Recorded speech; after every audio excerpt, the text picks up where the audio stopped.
From the Allen Media Worldwide Headquarters Studios, high atop Two Turtle Creek Tower, this is Deconstructing Dallas. Greetings, everyone. This is Ryan Trimble, joined today by my co-host, Sean Williams, sending out good vibes coast to coast, all the way from Las Vegas, Albuquerque, the Sunshine State, all across the globe, really, Sean. Yeah, we do get analytics here and about Deconstructing Dallas, and we have a worldwide listening audience. We do. Hey, we don't get into percentages and whether or not there's 0.001% of our listening audience is worldwide. It does not matter. It's because people all over the world are tuned in to Deconstructing Dallas and tuned in to seeing what is going on in our great city. And we want to thank each and every one of you for tuning in to our show. That's right. Thank you all. Andrew Heisey, if you're listening, get your rear end out here, man. Come on, you just need to make the jump. Move to Dallas. Well, Sean, it was a big weekend around here. The Byron Nelson Championship finished up. Aaron Wise wins the Byron Nelson Championship at the new Trinity Forest Golf Club in southern Dallas. Quite a weekend. Yeah, it was good for Aaron Wise, good for Dallas. Ever since the tournament announced that it was moving back to Dallas, it's been exciting. I was working with Mayor Rawlings when the group who is now at Trinity Forest Golf Club came in to pitch the idea to Mayor Rawlings about the golf course. And I believe, it's gotten really good reviews from the players. The folks who were out there had a good time. I think 23 under is probably not the score that they were hoping for as a winning score. Yeah. But I think it's proven that, this tournament has legs.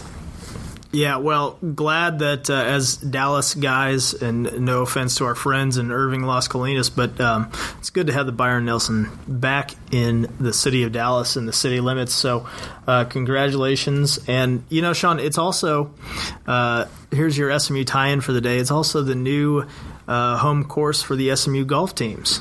It's good. The pony golf team is going to be out there. The first tee is also part of the golf course out there. So it is a really good opportunity for folks to see a part of town that they are not accustomed to seeing. And it is a beautiful, beautiful course, a beautiful area. And as people have talked about it being built on a trash dump, it literally was a landfill. And I would recommend to our listeners to check out the Out of Deep Wood documentary produced by BC Workshop. It's a really outstanding look at what that site used to be, the site where the Trinity Forest Golf Club is now housed, as well as the Trinity Audubon Center was also housed on that same landfill. So a little Dallas history that people talk about, but really gives a lot of context. Love that Audubon Center. That is a fun place, and it's really nice to get down there for the day and check out some of their exhibits. And I know they're booking up for weddings quite quickly too. So if you haven't had a chance to get down there. And summer's coming, so, they have summer activities for the kids as well. Shout out to the Trinity Audubon Center. Yeah. Well, I know that with the Nelson and also the royal wedding, it was a big weekend for you, Sean. I have to admit that I was not that attuned to the royal wedding as I probably could have been going into it. And this is we're addressing this because there was definitely a media tie-in here and to talk about the media lead-in. But, I am a fan of Netflix series The Crown. I have watched season 1 and season 2. So it does give a very interesting perspective on, what the royal family is and kind of how they operate. And like I talked to you earlier, it's amazing to think that Brexit and this $45 million wedding exist in the same country. It's amazing, but really an interesting time. Meghan Markle marrying Prince Harry, and she's such an interesting story. Hey, look, I thought Kate Middleton was great when she married Prince William, and Prince William and I share the same birthday, by the way. All right. There you go. Happy birthday. It's a good time. End of June, Prince. But yeah, I think that these folks have such a really have a great platform to make positive change in the world. So we'll see what Princess Meghan gets involved in, Sean. The Duke and Duchess of Sussex, I believe. I believe. You know better than I. I don't know. I'm not going to check that. I'll just have somebody email me. You know, I as someone who watches The Crown, and it portrays the early episodes portrayed Queen Elizabeth's father when he became king after his brother David abdicated the throne, and you know, her grandmother was very traditionalist, and so I can only imagine if Queen Elizabeth's grandmother knew that the prince was marrying an African American, let's just say a biracial divorced American. Like, and I think in the order it would probably go, let's see, divorced, then biracial, then American. I mean, I think that would be the list of, I think American would be at the top of the list of things that she probably wouldn't like. But it is, you know, these are modern times. And, you know, again, in the history, the people of England, because, you know, the king before, I believe he went under the name of Edward, the king whose name was originally David, who left the throne and abdicated the throne because he wanted to marry an American divorcee. But the people of England were with him because they thought, hey, these are modern times. If he wants to marry an American who has been divorced, then great. But, you know, here we are. I guess it would probably be 70 or so years later, and the monarchy is coming around. This is the Monarchy Podcast with Shawn Williams, everybody. Thank you for tuning in. Let's talk about our real show for today, and maybe this will be a good side segment maybe one day for the Monarchy Talk. But we had an opportunity to travel, speaking of Southern Dallas, to Rebirth, down to visit the mall formerly known as Southwest Center Mall, now going back by the name of Rebirth, to talk to the owner and developer, Peter Brodsky. Yeah, it was a fun day. If you have a chance to go down there, call Shawn Williams to be your tour guide. He knows all the great nooks and crannies down there. So we walked around the grounds, had a chance to sit down with Peter, hear about his vision for the center. Exciting stuff, and you know, we're excited to get into this interview. Peter has an amazing vision for Southwest Center Mall, for Rebirth, and you know, I have to give a shout out to Miss Edna Pemberton, who we sat down and spoke with, who was out at the mall. She spent a lot of time over the last 10 years advocating on behalf of Southwest Center Mall because, again, it's a great location, great demographics around the area. It's just, you know, when will businesses want to become a part of it? And as we were driving in to go do the interview with Peter, we saw that the Starbucks out in the parking lot, it will be completed here in a couple months, and they've, you know, made a commitment to be a part of the Rebirth redevelopment. Exciting stuff, Shawn. So let's get into that interview right after the break. This is Deconstructing Dallas. Ryan Trimble, Shawn Williams. Thanks for tuning in.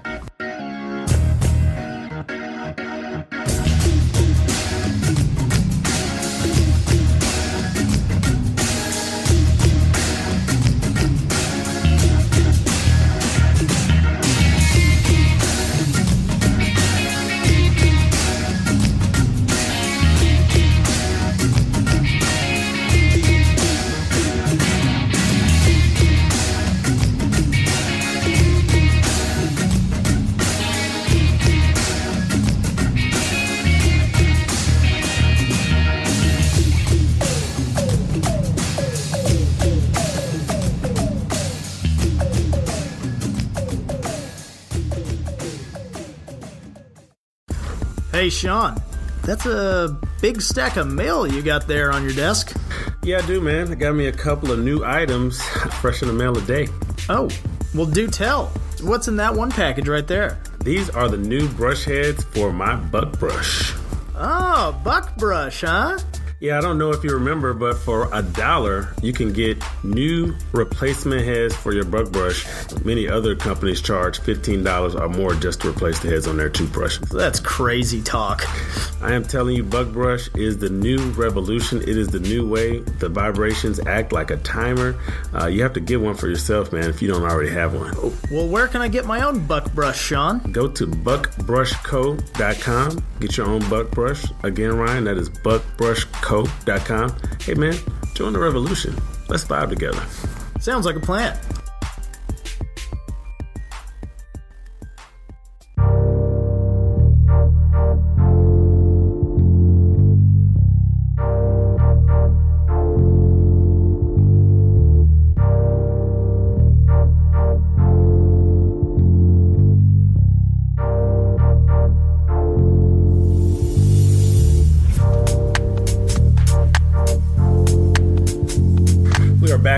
Deconstructing Dallas, Shawn Williams, Ryan Trimble, and we have made our way south today.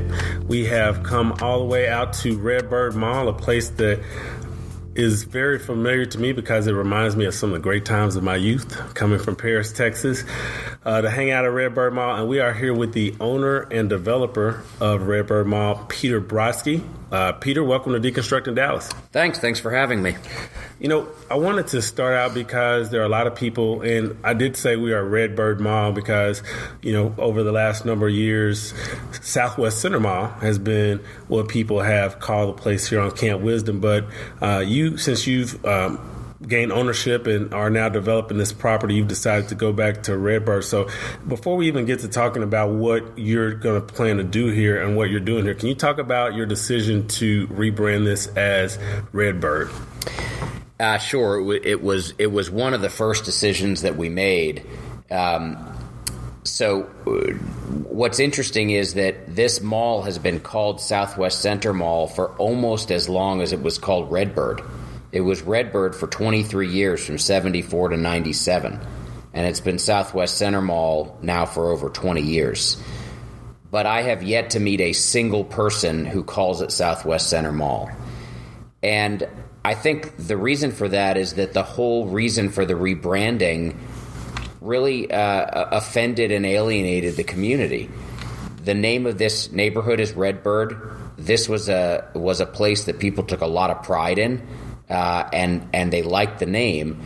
When it started to decline, a new ownership came in, and they were like, we're just going to paint over it. They came up with a name that had nothing to do with the community, a decor that had nothing to do with the community, a logo that had a cactus in it. I've never seen a cactus in Dallas, certainly not in Oak Cliff. And people rejected it and didn't feel a sense of ownership about the mall anymore. And I actually think that hastened its decline. So one of the first things we did, actually let me add one thing, which is that in this community, Redbird is a golden brand. In the retail community, it became a very pejorative brand, and this mall stopped being referred to as Redbird and started being referred to as Deadbird and Blackbird, and that is why the prior owners changed the name, but they really alienated people. So when I first bought the mall, I did a series of community meetings, and I always asked, what should we do with the mall name? Should we call it Southwest Center? Should we call it Redbird? Or should we call it something else? And it was unanimous, Redbird. It's not going to be Redbird Mall, however, because as we'll talk about, it's not just going to be a mall, but the Redbird name is very, very important. Well, I love the logo, Peter. It's great, and I saw the big signage outside on the outside of the building. So it's really I'm glad you've gone back to it. It's great, and tell us a little bit more about the community and why you chose to come down here and just the surrounding neighborhoods. So I moved to Dallas in 1995, and for the first 15 years, I really didn't know anything about Southern Dallas. I was like a lot of North Dallas people and just thought that was Dallas. And as I took the Leadership Dallas class in 2009, which exposed me to the entirety of the city and helped me to realize that there was a lot more to Dallas than what I'd seen, which frankly I was very happy about because I had thought that North Dallas was pretty conservative and pretty homogeneous, and I was happy to find a much more textured and diverse city here. So I started spending more time here, and at first I got involved philanthropically, but I pretty quickly realized that there was just a fundamental misunderstanding about this part of town. It is portrayed as universally poor and kind of a place not worth going to. That's how it's often portrayed in the media and in North Dallas. But what I found was very vibrant communities, lots of homeowners associations, strong middle class. Yes, there are problems. There are problems all over the city, and there may even be a higher concentration